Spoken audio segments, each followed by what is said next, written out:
আমরা সবাইকে অনুরোধ করবো, আসুন শান্তিপূর্ণ অবস্থানে থেকে পরস্পরের প্রতি শ্রদ্ধাশীল হয়ে আমরা একটা সুষ্ঠু নির্বাচনে সহযোগিতা করি।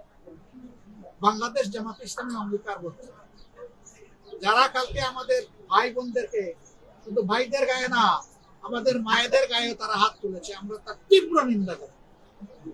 ওরা কি মায়ের পেট থেকে জন্ম নেয় নাই? ওদের ঘরে কি মা বোন নাই?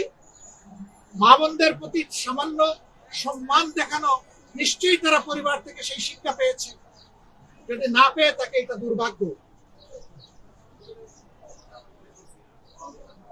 আমরা আর দেখতে চাই না, আর শুনতে চাই না এই ধরনের নোংরা অবস্থা। শুধু ঢাকা 15 না, এখানে ওখানে টুকটাক আমরা এগুলো শুনতে পাচ্ছি। আমরা নির্বাচন কমিশন এবং সরকারকে বলবো, যদি সত্যি আপনারা যে অঙ্গীকার করেছেন সুষ্ঠু নির্বাচনের, সেই অঙ্গীকার যদি আপনারা বাস্তবায়ন দেখতে চান, তাহলে আপনাদের দায়িত্ব আপনাদেরকে অবশ্যই পালন করতে হবে। অবশ্যই সমতল মাঠ সবার জন্য দিতে হবে,